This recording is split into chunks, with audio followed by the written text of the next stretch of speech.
So now from zeroth law of thermodynamics, a very important thing comes in front of us, that is temperature. So from that point of view, we should know what is temperature and how temperature scale is important to us. Basically from zeroth law of thermodynamics, we have seen that temperature of any of a group of bodies, like a lot number of bodies are kept. Now the temperature of all those bodies can be compared by bringing a particular body, bringing any other body into contact with each of them in turn or separately. I am repeating the thing. Suppose inside of a system, lots of articles or object is being placed like this way. Okay, they are the kind of different objects placed inside of a system, and they are placed arbitrarily like this way. Okay, they are the points. Now if they all are in thermal equilibrium, then you have to how you can find that they are in thermal equilibrium? That way you have to measure the temperature. So if you want to measure the temperature, you need to take help by a kind of any other body or any separate body which will be coming in contact with each of them separately. Okay, suppose this one is a device which is going to measure the temperature of all these bodies. So separately it will be in contact with this one, this one, this one, this one, this one separately with each of them. So that way we can say that based on zeroth law of thermodynamics, the temperature of a group of bodies can be compared by bringing a particular body, that body is basically known as thermometer, into contact with each of them in turn, or separately it will be in contact with each of them.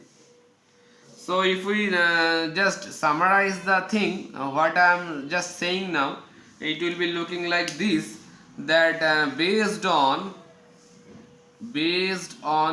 zeroth law of thermodynamics,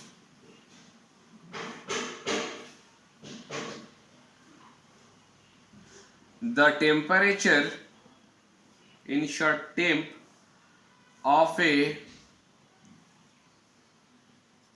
group of bodies means number of bodies, there are lots of bodies are placed. A group of bodies can be compared, we have to compare the values, can be compare the values of temperature can be compared by bringing a particular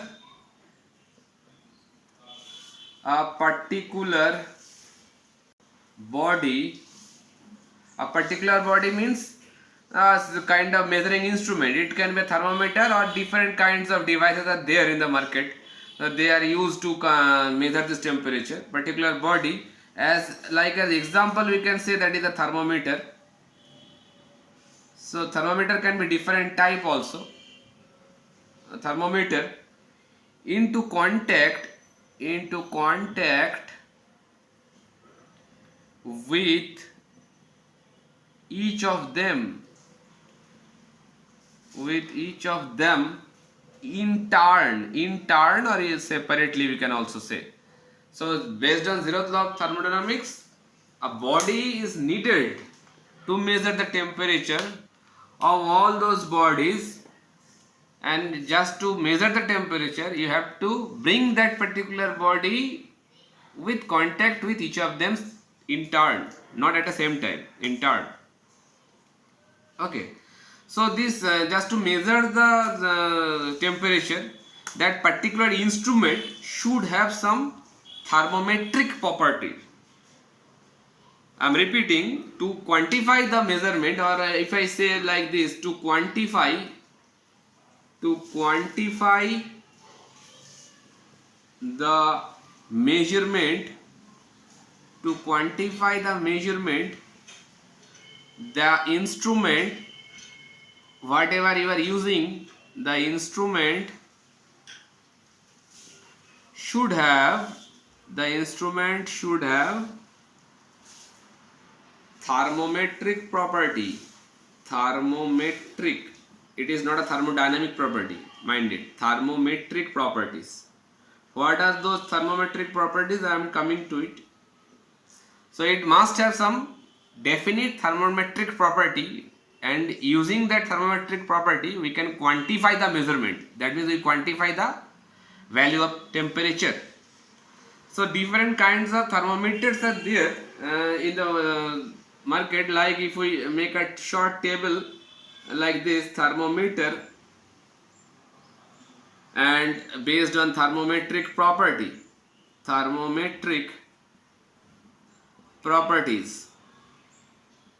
if we make a table like this, so first thermometer is can write over here, that is constant volume gas thermometer.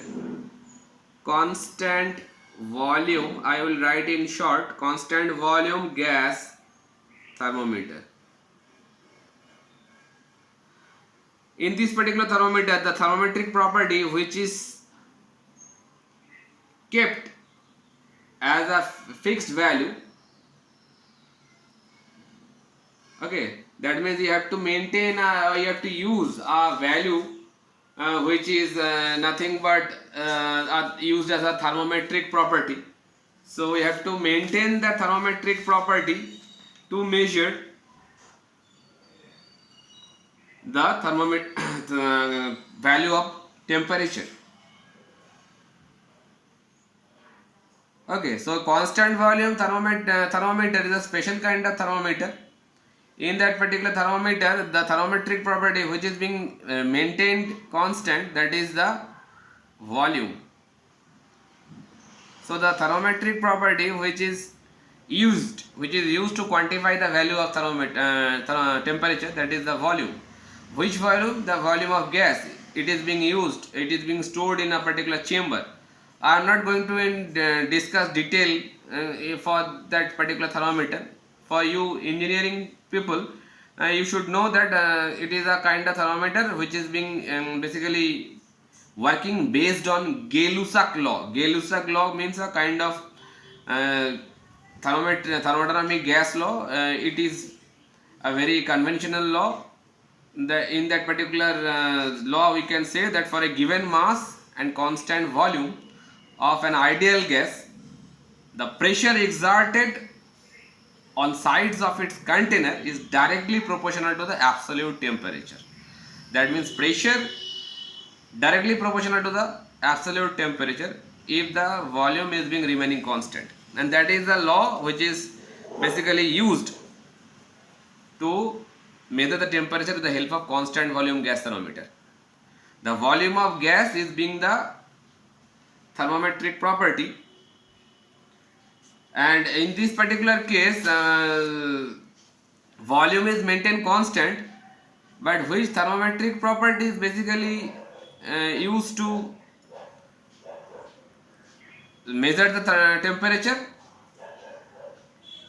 That is basically not the volume, that should be pressure. Because one thing should be clear over here, that in this particular thermometer, the thermometer is working based on constant volume gas, but the pressure is going to be changed. That means if the volume is remaining constant, then the pressure will be varying, and based on that particular change of pressure we can measure the temperature actually. So that is the thing, that is the pressure is a thermometric property, and based on that particular pressure change we can measure the temperature. So the change of pressure at constant volume help you to measure the temperature. Similarly, a second kind of thermometer is there, that is also a very laboratory use thermometer. Both of them is basically used in laboratory. In practical life we can't see them. Constant pressure gas thermometer.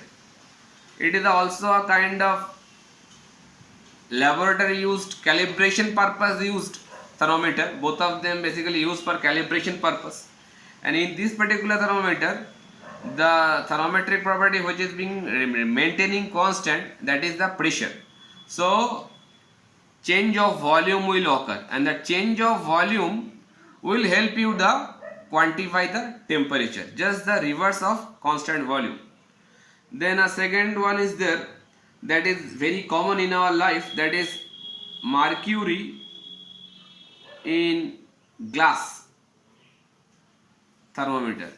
Mercury in glass thermometer means that is a thermometer that is known as laboratory thermometer or clinical thermometer. We use to measure the temperature of our body in domestic purpose. So then that is known as mercury glass thermometer.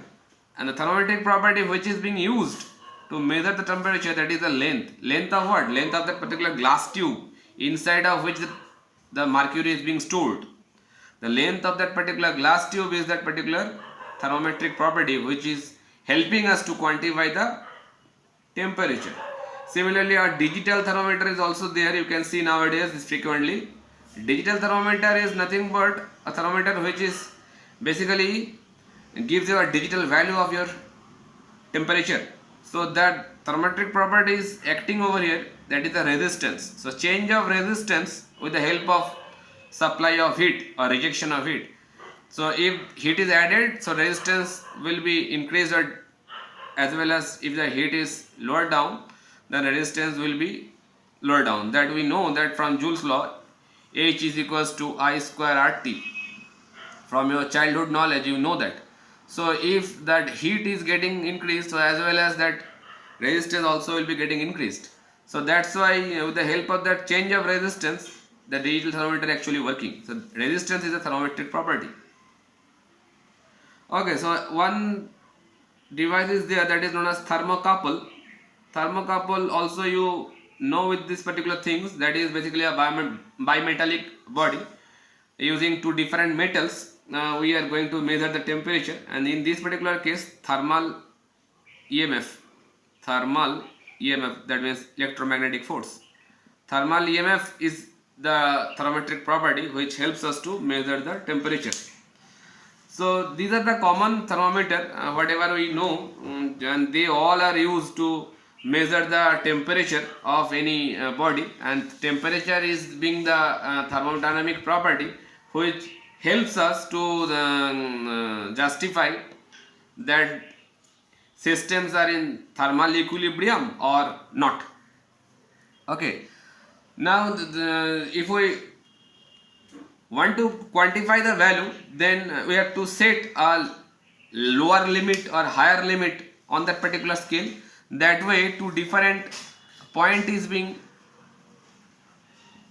expressed. One is ice point and one is steam point. These two limiting values helps us to quantify the values. We know that ice point is nothing but the equilibrium temperature of ice with air, saturated water. That means if the ice is being placed at open atmosphere, so some air is being mixed with that ice, and that air is also saturated in water. So that particular ice temperature at standard atmospheric pressure, that means 1 atm pressure, at that point of condition, if the temperature is assigned as 0 degrees centigrade. So I can write over here that the equilibrium temperature,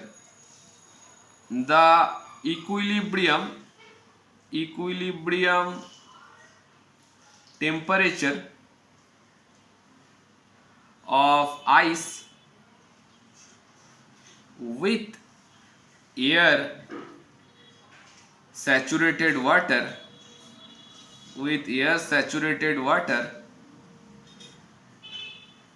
at standard pressure, which is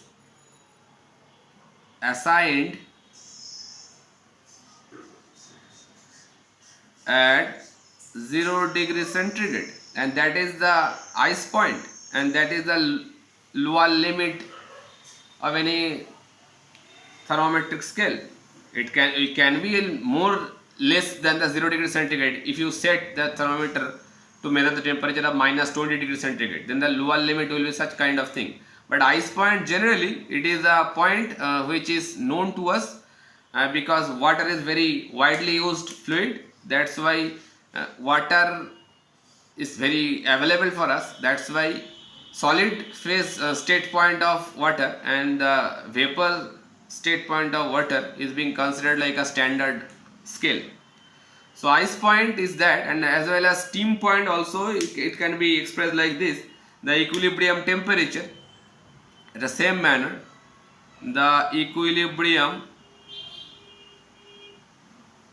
temperature of pure water means it can be a distilled water. Rainwater also can be considered like a pure water to some extent, with its own vapor,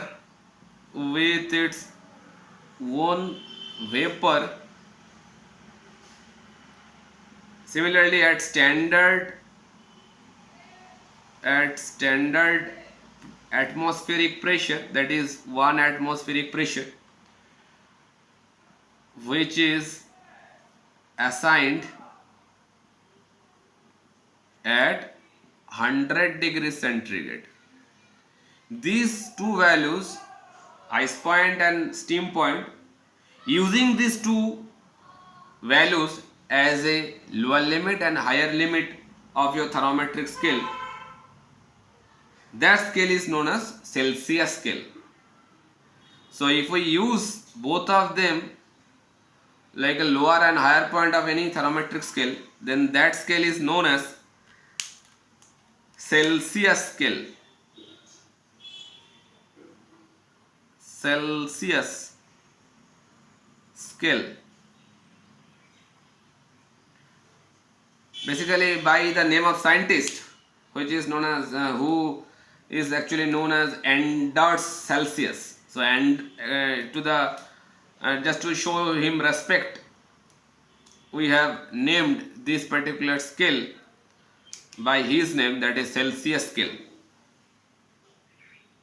Okay, so Celsius scales, if anybody says you, then Celsius scale means the lower limit and the higher limit of that particular scale is 0 degree centigrade, which is known as ice point, and 100 degrees centigrade, that is known as steam point. So that way temperature scale can be described. So temperature is so important for any kind of thermal equilibrium state. And how this thermometer comes to in picture. Now thermometer is basically a kind of device which quantify the value of temperature for any body, and this thermometer can be different types also. These are the thermometric property which are being basically used for these thermometers just to quantify the value of temperature. And just as an example, if we consider the Celsius scale, then Celsius scale is considered with these particular two datum value, one is ice point and one is steam point. So 0 degree centigrade and 100 degree centigrade will be acting like a lower limit and higher limit of a Celsius scale. Similarly, Fahrenheit scale is there, Kelvin scale is there. They are very well known to us. So that is the temperature scale as a whole.